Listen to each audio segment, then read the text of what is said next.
Welcome to HardScript. Help me reach 5,000 subscribers. Support the video with a like and leave your thoughts in the comments. She stood in the kitchen with her arms crossed, her suitcase already by the door, and told me she wanted to test our marriage. Her plan was simple: 1 week apart, no calls, no texts, just space. She said it would make us appreciate each other more. But I knew the truth. This wasn't about appreciation. It was about control. She expected me to sit in that silence, waiting, desperate, counting the minutes until she came back. What she didn't realize was that by the end of day one, she'd already lost me. For years, I had been the one patching holes, smoothing over arguments, begging for closeness she held back like a prize. Every move I made was weighed against her moods, every word measured so it wouldn't spark the cold shoulder. So when she announced her test, I didn't argue. I nodded, let her believe she had the upper hand, and watched her walk out with her neatly packed suitcase. The moment the door closed, the silence hit differently. It wasn't heavy or suffocating. It was clean, sharp, and freeing. I sat down, looked around the quiet house, and realized I wasn't waiting. Not for her calls. Not for her return. Not for her approval. For the first time in years, I wasn't living inside her test. By that evening, I made choices she never expected.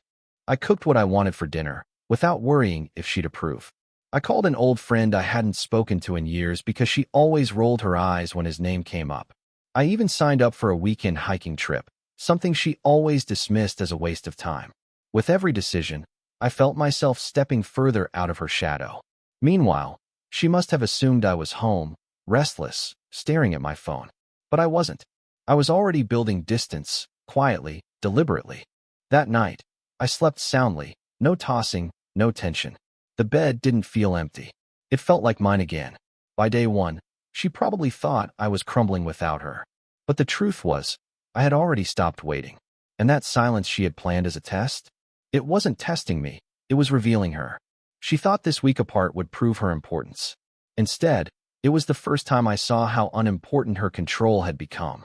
And by the time she realized it, I was already gone in every way that mattered. The first full day without her felt like a weight lifting off my chest. I didn't sit around staring at the clock, waiting for her to come back. Instead, I filled the hours with things I hadn't done in years.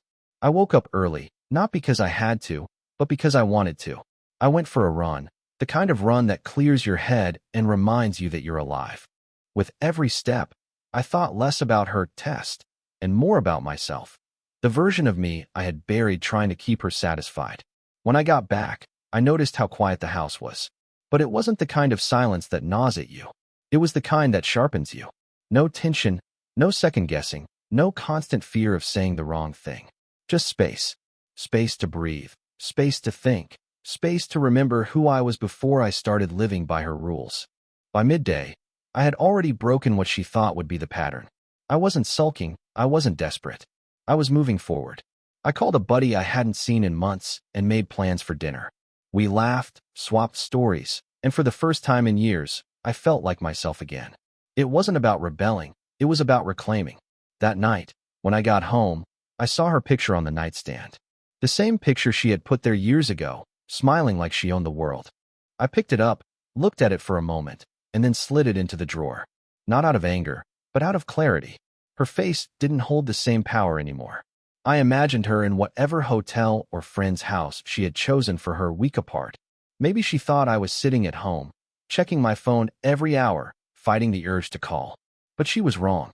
My phone stayed face down on the counter, untouched. The silence she had set in motion wasn't breaking me. It was setting me free. By the end of day two, I realized something important. This wasn't just her test. It was mine too. And while she expected me to fail, I was already passing in ways she couldn't imagine. She thought distance would make me miss her more. Instead, it showed me how much I had missed myself. And once I saw that clearly, there was no going back. By the third day, something unexpected happened. I stopped thinking about her altogether. Not in the way you try to distract yourself from missing someone, but in the way you simply forget they were supposed to occupy space in your life. My routines filled the day. My energy was spent on things that gave back to me, not drained me. I went back to the gym, a place I had avoided because she always complained it took time away from her. Lifting weights, feeling my muscles strain, I remembered what it was like to push myself for me. not for anyone else. I signed up for a class too, something new, something she would have dismissed as pointless. Every move I made was another quiet step away from the man who had once lived at her mercy. Meanwhile, I knew her silence wasn't calm. It was calculated. She thought every hour apart would sharpen my need for her. But I wasn't restless, and I wasn't waiting. I pictured her checking her phone, expecting a message from me, maybe even rehearsing how she'd respond when I cracked. But that moment never came. My phone stayed cold, untouched, while I lived in a rhythm that no longer revolved around her. That evening, I cooked dinner. Simple, nothing fancy. But it tasted better than anything we'd shared in months. Not because of the food itself, but because there was no tension at the table, no measuring every word. I ate slowly, in peace, and afterward sat outside on the porch with a drink, watching the sun drop below the trees. For the first time in years, I didn't feel trapped in my own home. I felt free in it. By the end of day 3, I realized something sharp and undeniable. She hadn't left to test our marriage. She left to test me, to see if I still needed her the way she wanted me to. And the answer was already clear. I didn't. Her absence wasn't breaking me. It was exposing her illusion of control. And every day that passed, I was becoming someone she would no longer recognize, someone she couldn't bend, someone she couldn't own. By the time she came back through that door, she would find out the truth she never prepared for. I wasn't waiting anymore. And I wasn't planning to. By day 4, the shift was complete. The silence that was supposed to feel like punishment had turned into something I craved. It wasn't emptiness, it was clarity. I woke up before the alarm, laced up my shoes, and hit the road before sunrise. The cool air, the sound of my feet pounding the pavement, the burn in my chest, it all reminded me that I was still alive, that I had been asleep for years and was finally waking up. At work, people noticed too. A colleague I hadn't spoken much with in months commented that I seemed lighter, sharper, more focused. I realized it was true. Without the constant weight of her moods, my energy had returned. I wasn't drained from navigating her disapproval, and for the first time in a long time, I was excelling. That evening, I found myself driving to the coast, something spontaneous I hadn't done in years. I sat by the water, watching the waves crash against the shore. The horizon stretched out endlessly, and I couldn't help but think how small her test really was in the grand picture. She thought she was holding the leash. But the truth was, I was already running free, and every mile put more distance between us. I knew she was waiting for me to break. Maybe by now she expected a message, something simple like, "I miss you," or "When are you coming back?" But my phone stayed silent in my pocket, and the silence wasn't heavy anymore. It was powerful. It wasn't her silence testing me. It was mine testing her. That night, I went home, showered, and looked at myself in the mirror. I didn't see the same man who used to beg for her affection, who lived in fear of her withdrawal. I saw someone stronger, calmer, untouched by her games. Someone she would no longer know how to handle. By the end of day 4, I understood something I hadn't dared admit before. I didn't want her to come back. Not really. The thought of her return felt less like relief and more like an intrusion. And that was the crack in the foundation, the part she hadn't accounted for in her little experiment. She wanted to test me with absence. But absence had only shown me the truth. I was better without her. And once I saw that clearly, there was no one seeing it. By day 5, the house no longer felt like ours. It felt like mine. I moved through the rooms with ease, no longer weighed down by her presence or her expectations.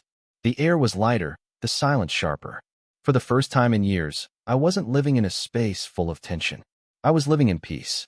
That morning, I sat with my coffee on the porch and thought about how far things had shifted in just a few days. Before she left, I would have been anxious by now, wondering what she was doing, who she was with, if she was already regretting her choice. But this time, my thoughts never drifted to her. They stayed fixed on me, on what I wanted, what I needed, what I had ignored for too long.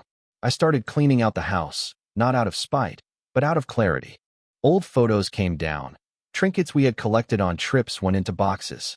As I packed them away, I felt something inside me loosen. Every picture, every object, every memory that had once chained me to her mood swings became lighter once removed from sight. By the time I was done, the house didn't look empty. It looked new, ready for a version of life that didn't include her. That afternoon, I met up with friends I hadn't seen in months. They laughed when they saw me, saying I seemed different, stronger. I realized they were right.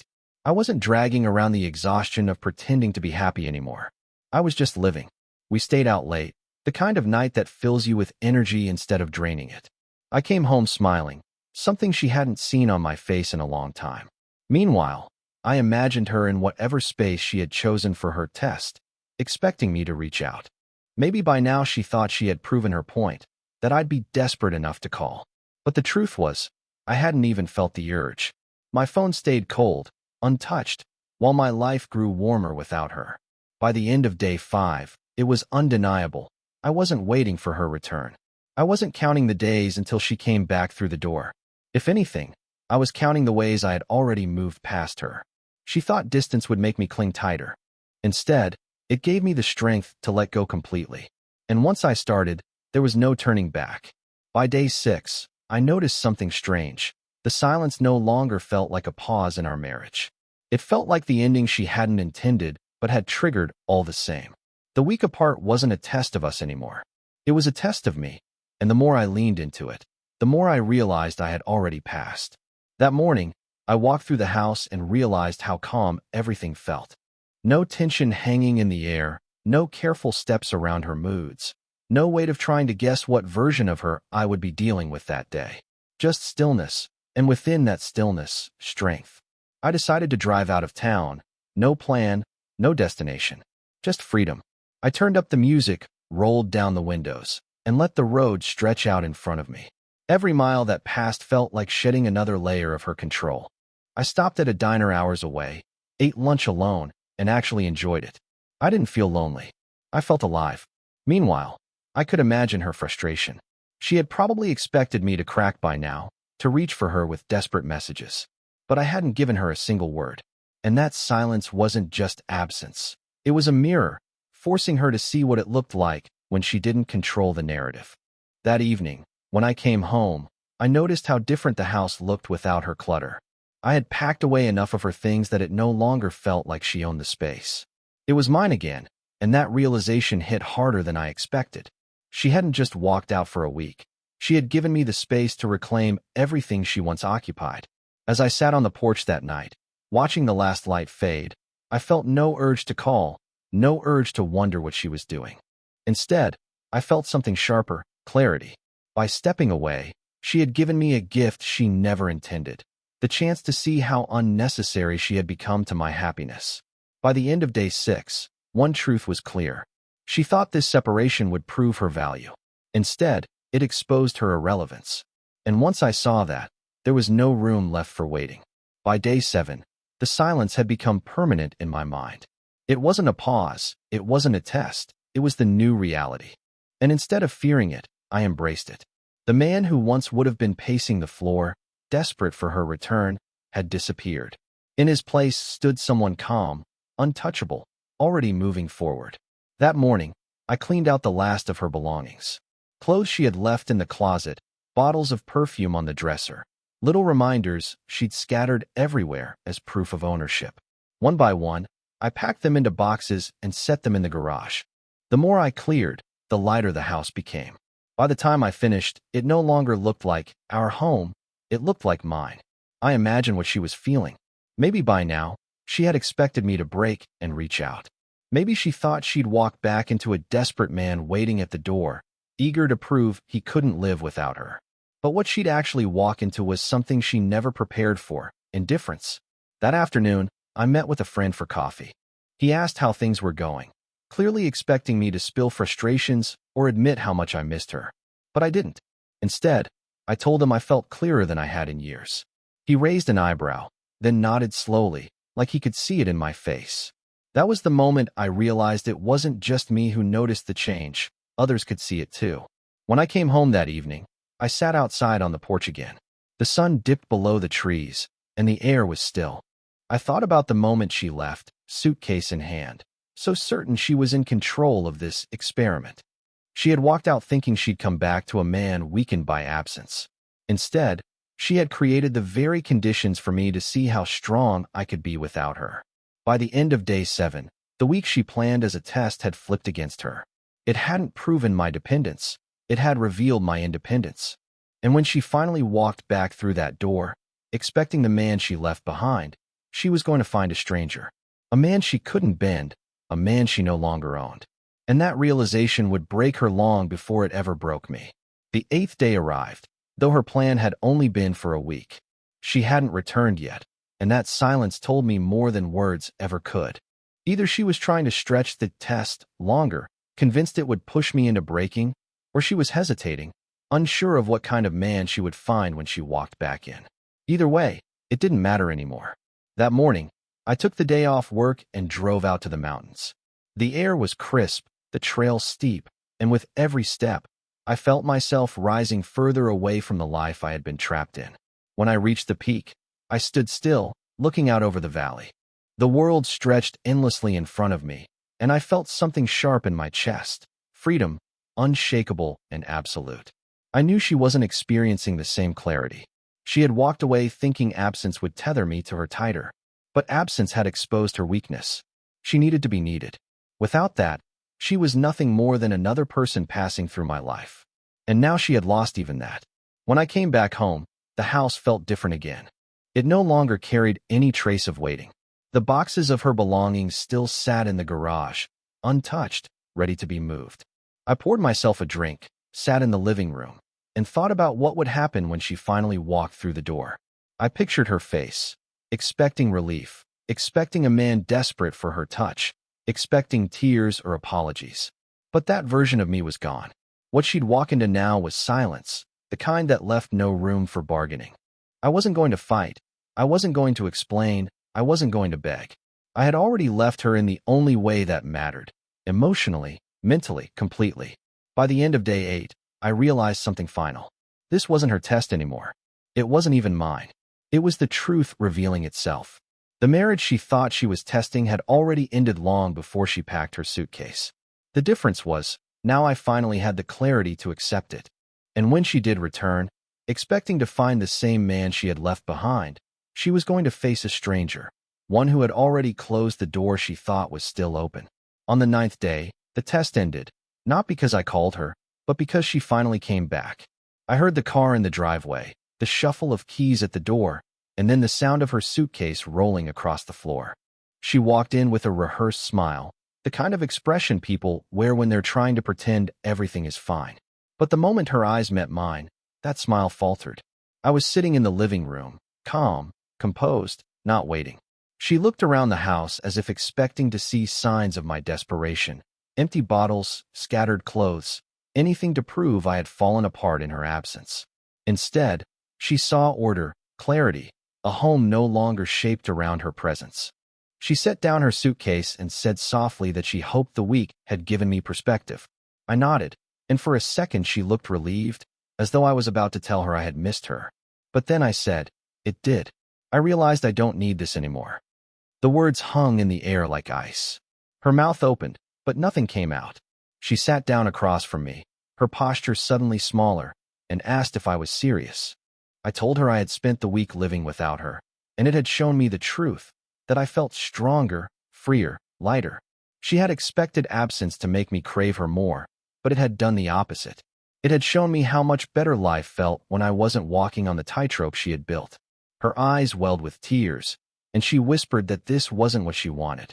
But I stayed calm, steady, unmoved. "You tested our marriage," I said. "You got your answer." For the first time, she had no control.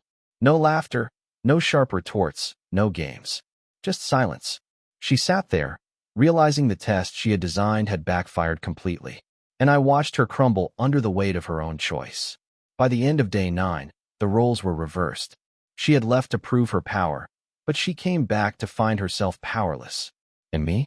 I was already gone, even while sitting in the same room. On the 10th day, the silence between us was heavier than the entire week apart. She lingered around the house, trying to act normal, but everything had shifted. I wasn't arguing, I wasn't begging, I wasn't even angry. I was detached, calm, unreachable. And that terrified her more than any shouting ever could. She tried to start conversations, little attempts at closeness.